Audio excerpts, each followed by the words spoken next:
Olá, Ricardo Marocchio aqui. Nós vamos prosseguir com nossa revisão de C# usando o Replit. Para isso nós vamos fazer o login usando o cadastro que nós criamos anteriormente. Agora eu vou usar o meu cadastro real. Aqui eu posso escolher aqui os meus repositórios. Aqui eu tenho uma pasta chamada ifs. Já tenho aqui um projeto, mas eu vou criar um novo projeto. Um projeto baseado em C#. E o nome vai ser prog2.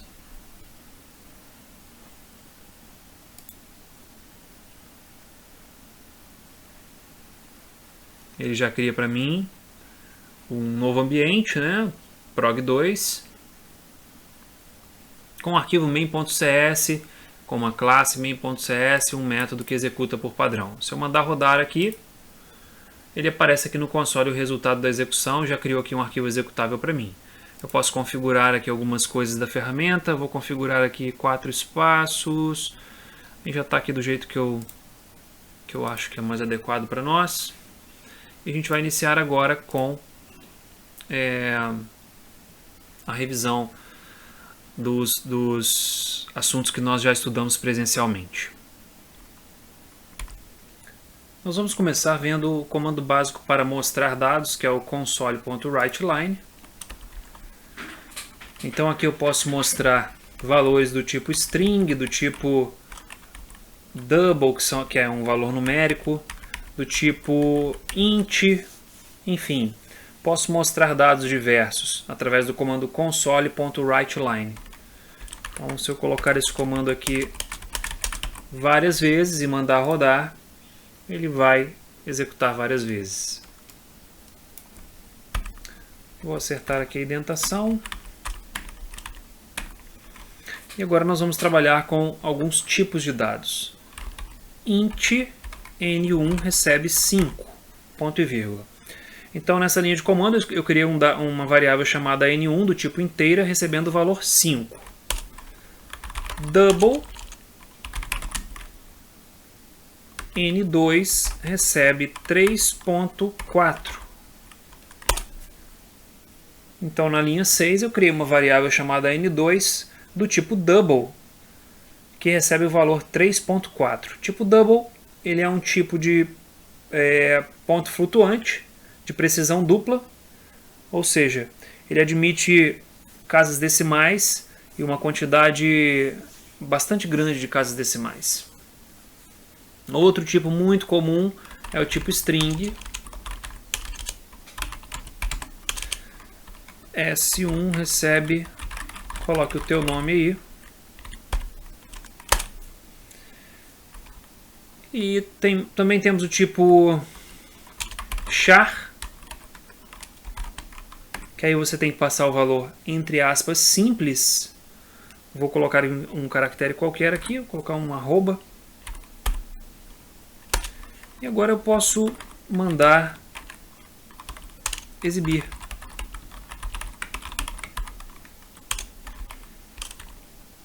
Vamos ver o que acontece se a gente compilar assim. Bem, observe que nós tivemos um problema aqui. Porque n1 não é uma variável do tipo string. Então eu deveria ter colocado aqui n1.toString. Agora se eu mandar executar, ele mostrou aqui o valor 5. Ó.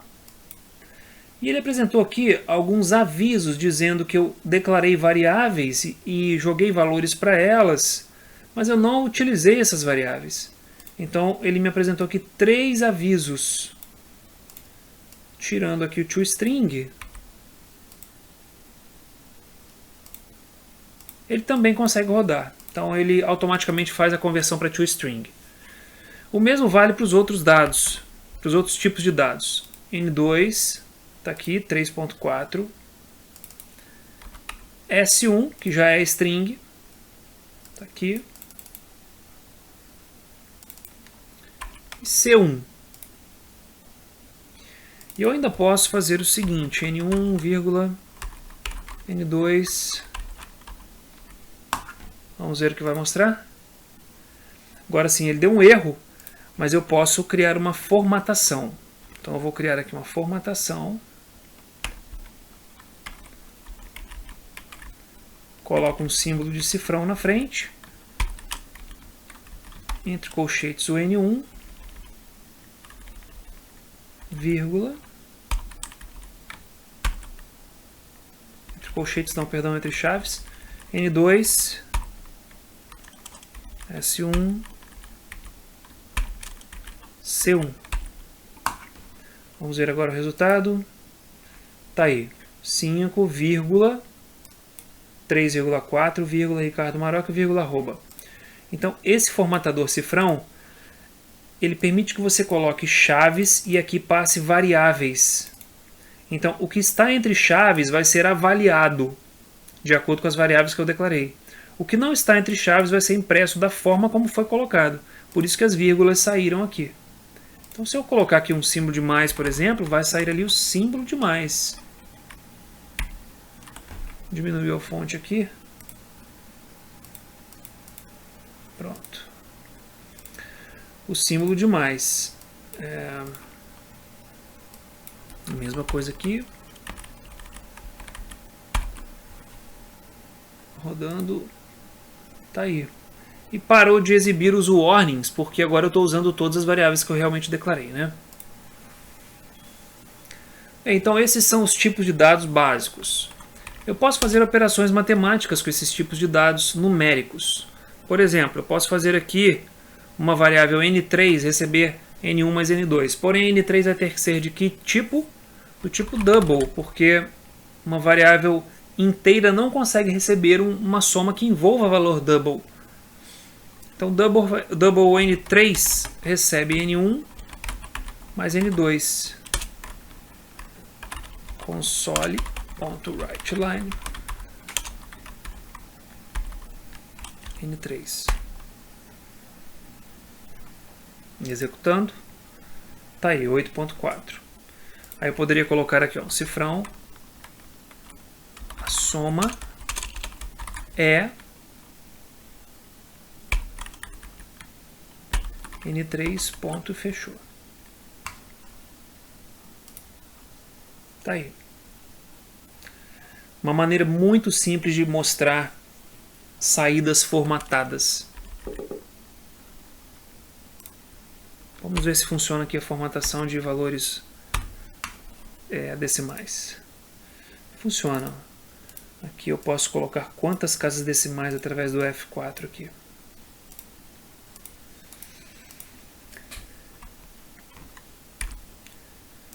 Bem, assim como em outras linguagens baseadas em C, como Java, JavaScript e outras, eu posso fazer atribuição composta, atribuição que já faz soma, que já faz subtração, multiplicação. Por exemplo, int n4 mais igual, perdão, n3 mais igual 5.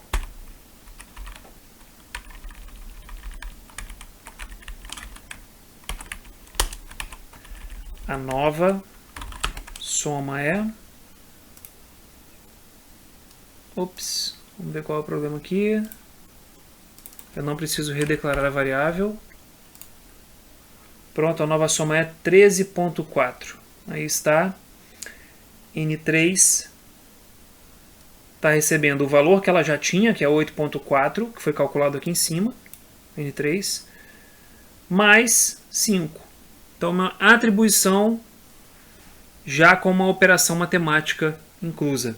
Assim como eu fiz mais igual, eu poderia fazer menos igual, vezes igual, dividido igual, enfim.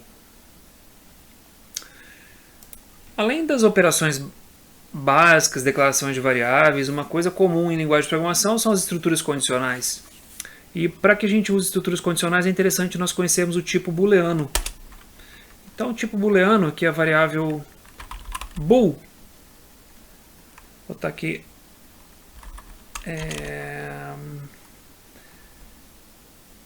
é par, recebe N1 módulo 2 igual a 0. Olha que interessante essa expressão.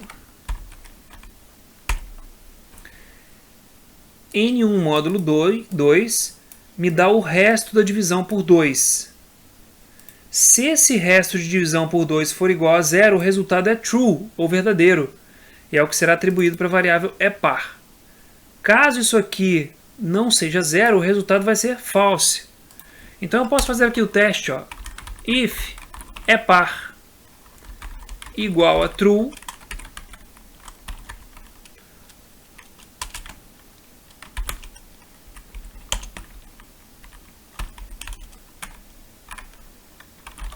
console.writeLine é par. Else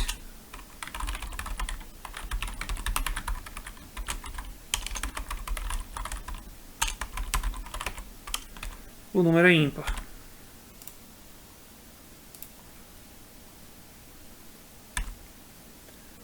Neste caso, como o valor digitado foi 5, o resultado da estrutura condicional o número é ímpar. Se eu trocar aqui em cima para 6 e mandar executar, o número é par. Eu poderia omitir essa parte aqui, ó, igual a true, e simplesmente deixar se é par, porque isso aqui já é um valor booleano. Tá aqui, o número é par.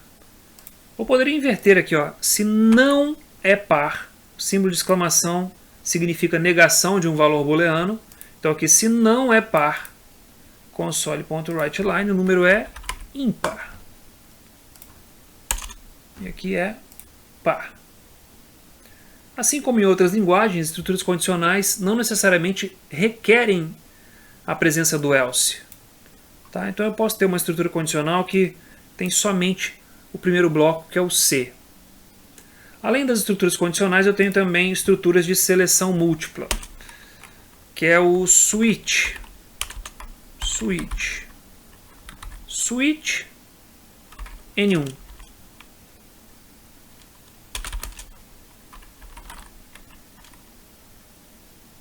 Case 1.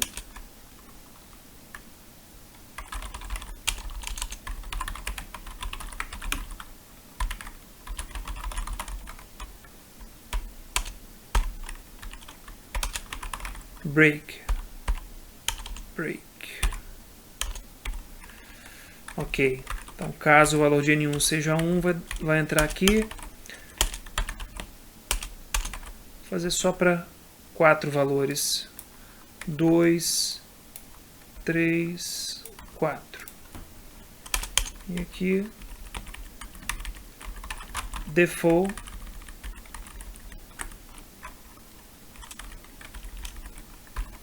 não está entre 1 e 4. Default é quando nenhuma das condições é satisfeita, né? Vou colocar aqui 2, 3, 4. Agora eu vou lá em cima, vou mudar o valor de N1 para 3. Mandando rodar. Tá aí, ó, o valor é 3. Ele entrou aqui no switch, avaliou a variável N1 e entrou no caso dela. Essa é uma estrutura de seleção múltipla. É possível obter o mesmo efeito com estruturas condicionais aninhadas, mas a estrutura switch resume bastante o código-fonte se você usar nessas situações em que se faz necessário uma seleção múltipla, né? Bem, nós temos também as estruturas de repetição. Vou criar aqui uma repetição. Enquanto i menor do que 10,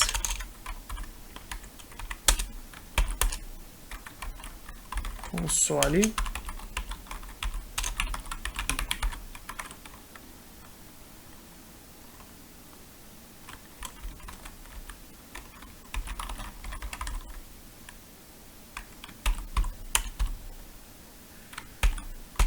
iteração i, para mostrar o número da iteração que eu estou percorrendo. Claro, a variável i ainda não foi declarada, não foi criada, então eu vou declarar aqui, ó, int i recebe 0, e aqui dentro, logo após eu mostrar, eu vou usar o operador de incremento, i++. Então o operador mais faz incremento, menos menos, decremento. Executando, tá aí, iteração 0 a 9, porque aqui é menor do que 10. Aqui eu poderia botar menor ou igual a 10. Tá aí. Então, operadores de comparação eu tenho menor ou igual, maior ou igual, menor, maior e o igual, que são dois símbolos de igual. Porque um só é atribuição, ou seja, eu estou definindo o valor para uma variável. Deixar o menor aqui.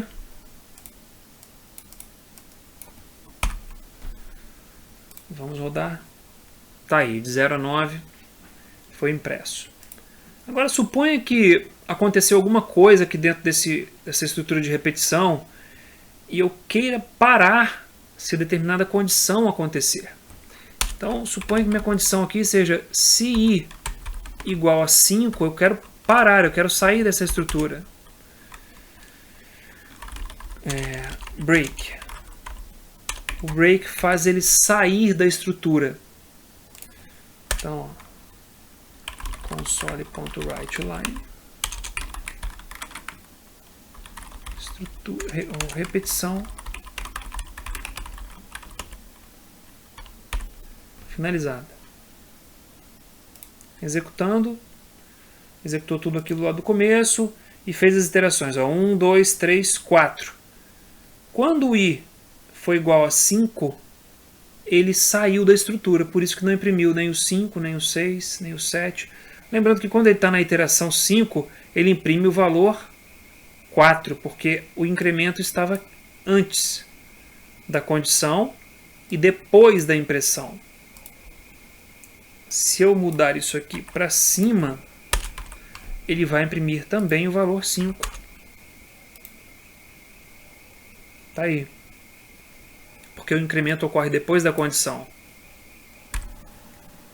Essa é uma estrutura de repetição baseada em condição. Eu tenho também estrutura de repetição baseada em contador, que é o for. For int i igual a 0, i++ i menor do que 10.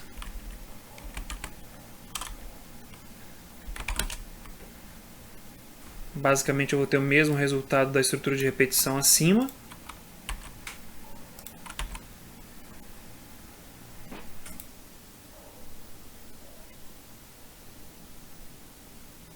A variável já foi usada. Então vamos colocá-la como J.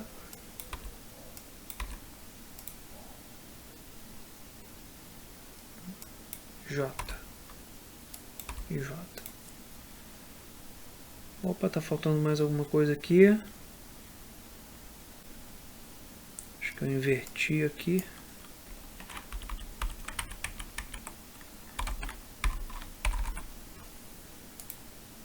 Exatamente isso. Então, eu tive o mesmo resultado da estrutura acima, só que eu usei uma estrutura com contador limitado. Eu defini aqui quantas iterações que eu quero, né? Neste caso aqui, J variando de 0 a 9, né? Menor do que 10, 9. E quando ele atinge o 5, ele faz um break. Bem, além do break, eu posso ter também o continue. O break ele interrompe a execução e sai da estrutura de repetição. Já o continue, ele pula a iteração corrente. Então nós vamos colocar esse código aqui abaixo do if. E caso seja 5 ou J, eu uso continue. Isso vai fazer com que o 5 não seja impresso. Vamos ver se o resultado procede. Tá aí. de 0 a 5 na primeira iteração, e de 0 a 9 pulando o número 5. Ó. Quando é 5, continue, ele pula para a próxima iteração. A última estrutura de repetição é semelhante ao while, só que o teste condicional é no final. Então eu vou copiar isso aqui.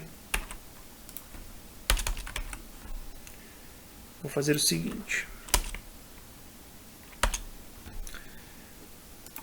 Do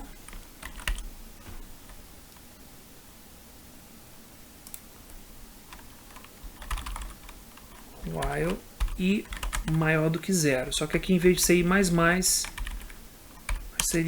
ser i menos. E aqui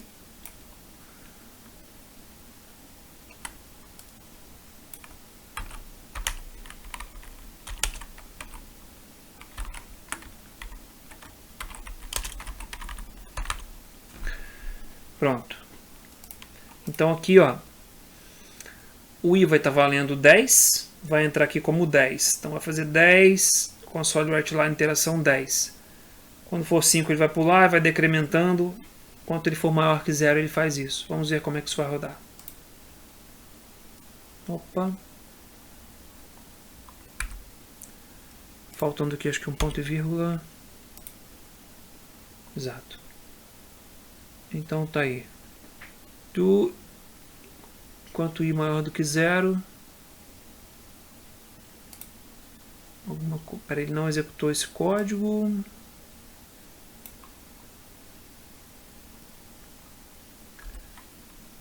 Então vamos inicializar aqui o i novamente com 10.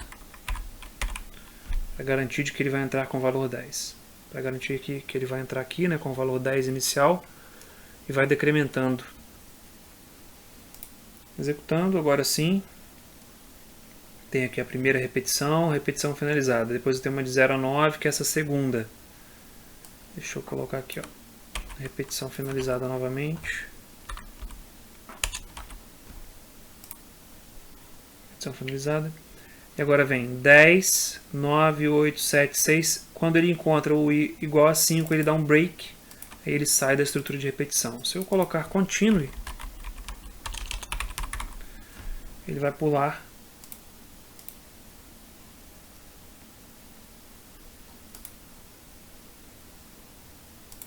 Neste caso ele entrou num loop infinito porque ele também não fez o decremento.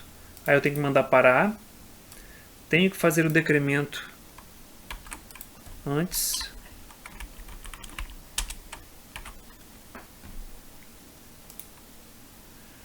Aí sim.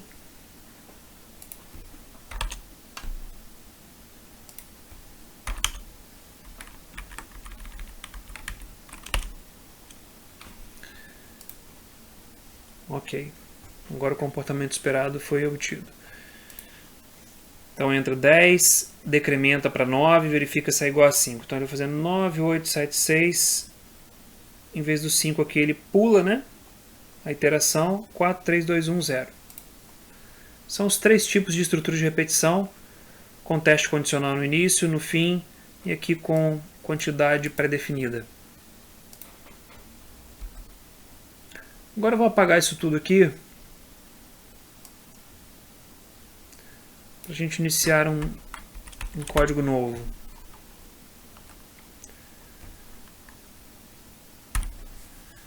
Bem, até agora nós vimos a execução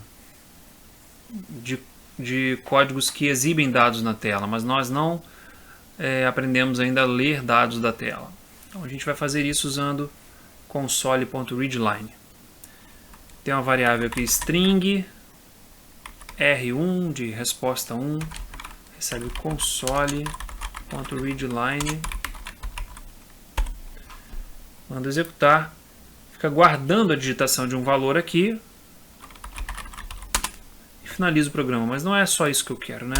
Eu posso fazer o seguinte, ó, console writeLine, digite seu nome. E aqui embaixo, console.writeLine,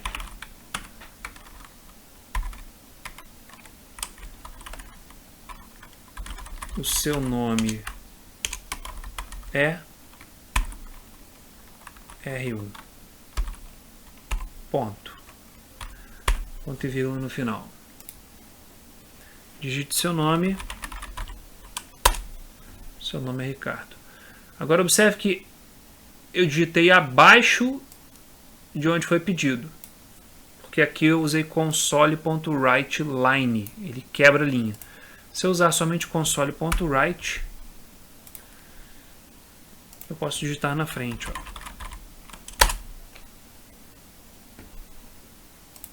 Essa é a diferença do console.write para o console.writeLine. Então nós já vimos tipos básicos de dados, operações matemáticas básicas e atribuições compostas, estruturas condicionais, estrutura de seleção múltipla, que é o switch, as estruturas de repetição, a função do break do continue, e agora acabamos de ver entrada de dados no console.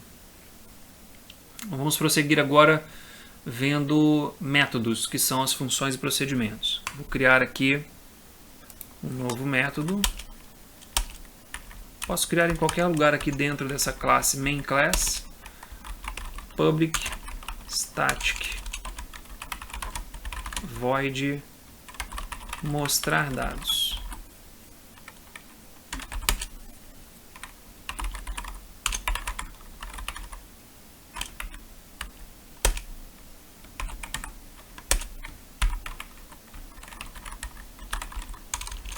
Estes são os dados.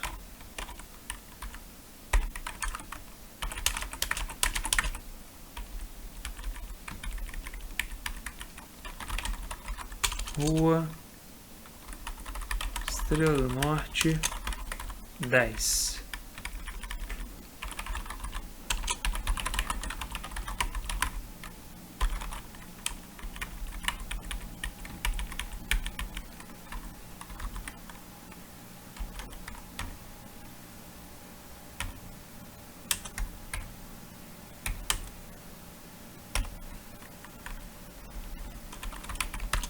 Pronto.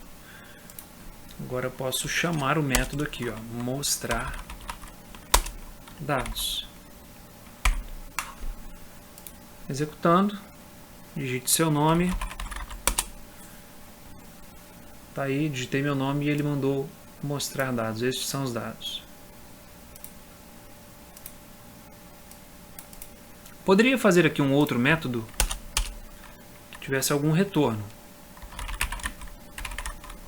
Int contar letras.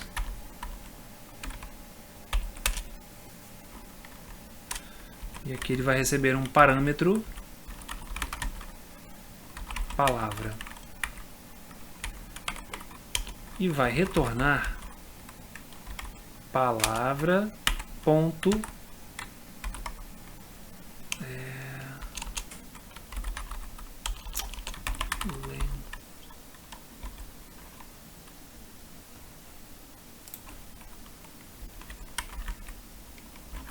e possui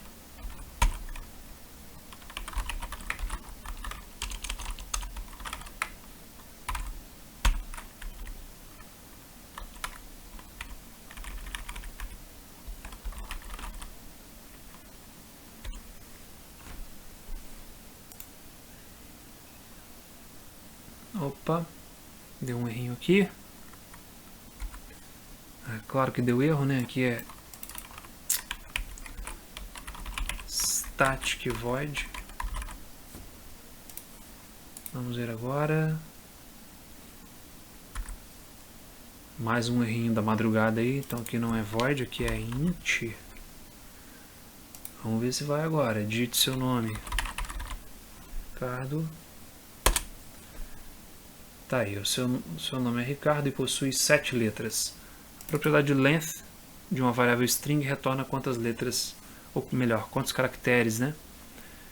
A palavra possui, a string possui. Bem, o que se pode perceber aqui então é que eu tenho aqui um procedimento que não retorna nada, ou seja, o retorno é void, e aqui eu tenho uma função, cujo tipo de retorno é um inteiro. Sendo que no segundo caso, existe um parâmetro no método.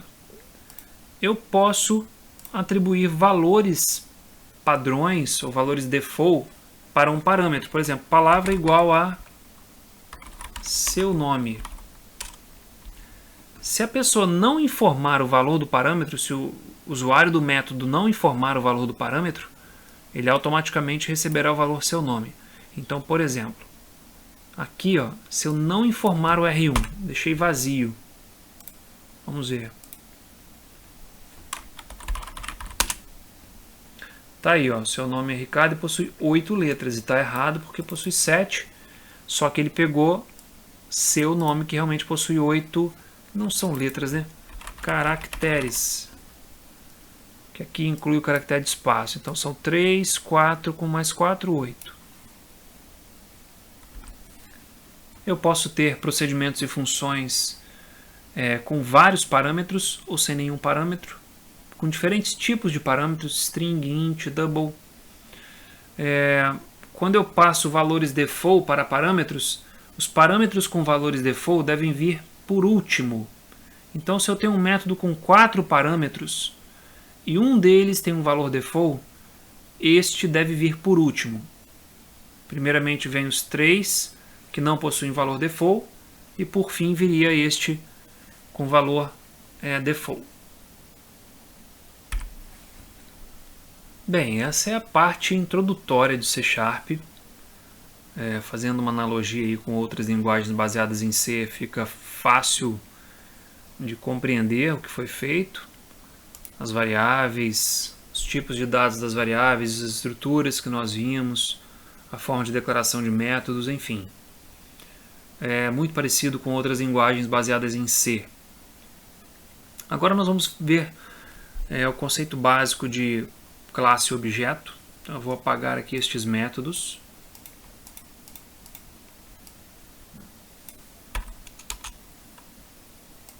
E isso aqui também.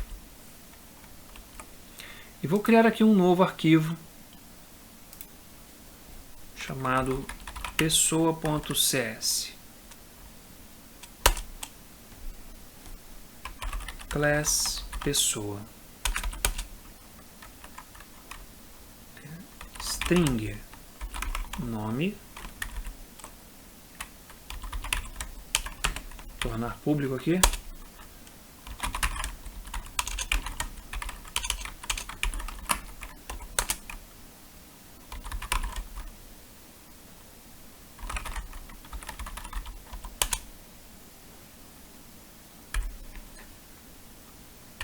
Pronto, esses 3 atributos aqui já são suficientes. Então observe que eu tenho aqui um novo arquivo chamado pessoa.cs com a classe pessoa. Também vou tornar essa classe aqui pública. Public class pessoa. Para que ela possa ser acessada de outros arquivos, de outros pacotes na verdade. Aqui eu tenho atributos que são públicos. 3 atributos, um chamado nome, outro chamado idade, outro chamado gênero. Os 3 são públicos. Eu poderia ter aqui um atributo privado, private, bool, aprovado. Esse aqui é um atributo privado, que eu não tenho como manipular ele através de outra classe. Vamos ver o que isso significa. Então aqui no método, na classe main class, eu vou tentar criar um objeto do tipo pessoa. Então, pessoa P1 recebe new pessoa. P1.nome recebe Ricardo. P1 idade recebe 40. P1 ponto, não me lembro qual é o outro atributo, gênero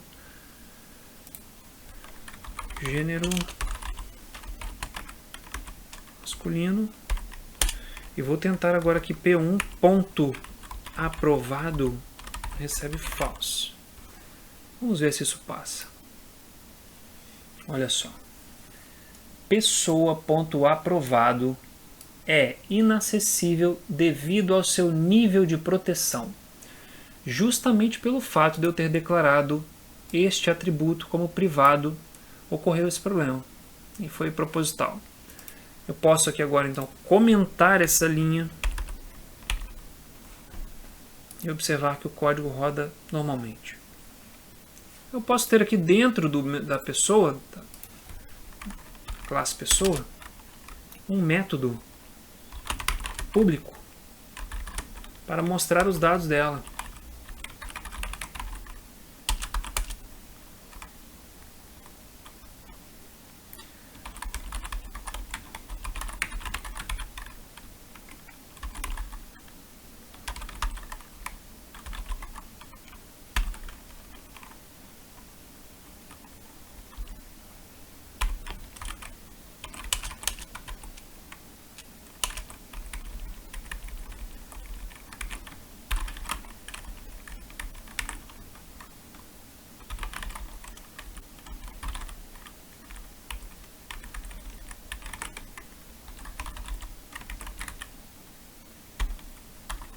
Faltou aqui o cifrão, né?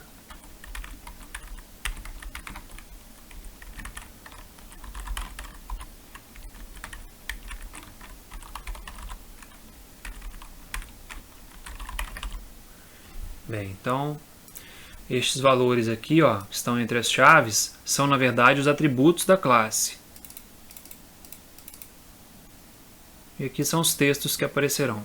Agora eu posso simplesmente chamar aqui p1.mostrar dados. Opa! Console não existe lá na classe pessoa, então vamos declarar system lá. Using system. Pronto.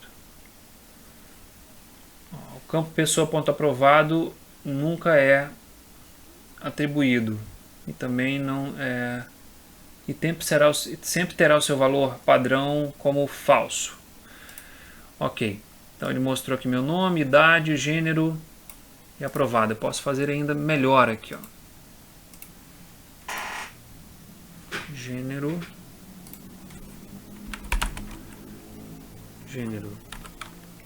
M. Então gênero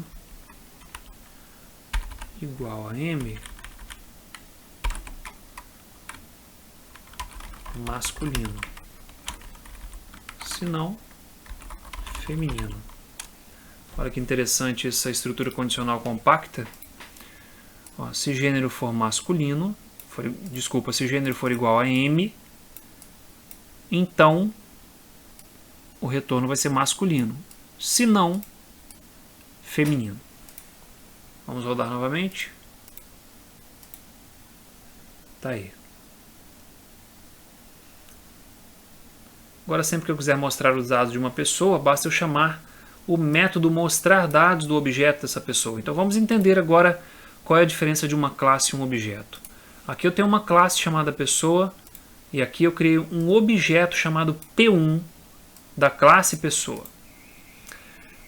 Eu gosto de fazer uma analogia com coisas do mundo real. Então a analogia que eu fiz em sala eu vou repetir, que é como se fosse a forma de um bolo e o bolo em si. P1 é como se fosse o bolo e a forma do bolo é como se fosse pessoa. De uma mesma forma, eu posso criar vários bolos, assim como de uma mesma classe pessoa, eu posso criar várias pessoas. E é esse o princípio da programação orientada a objetos, é você reutilizar códigos. Como essa é só uma introdução à programação orientada a objetos, eu não vou me aprofundar mais. Mas o que você precisa entender neste momento é que classe é algo abstrato, é algo que não existe, é só uma receita de como deve ser. Objeto é algo concreto, é a instância de uma classe, é a realização de uma classe. Ocupa memória, possui valores, como é o caso aqui de pessoa, de P1. Pessoa em si não ocupa memória, não tem valores, mas diz como um objeto do tipo pessoa tem que se comportar e tem que parecer. Aqui eu tenho a parte estrutural, que é como ele se parece, e aqui a parte comportamental, que são as chamadas para métodos, neste caso o mostrar dados. Realmente essa é uma introdução bem simplória de programação orientada a objetos, porque nós vamos estudar isso novamente, né, como revisão em uma aula posterior. Pela atenção, muito obrigado e até a próxima aula. Um abraço.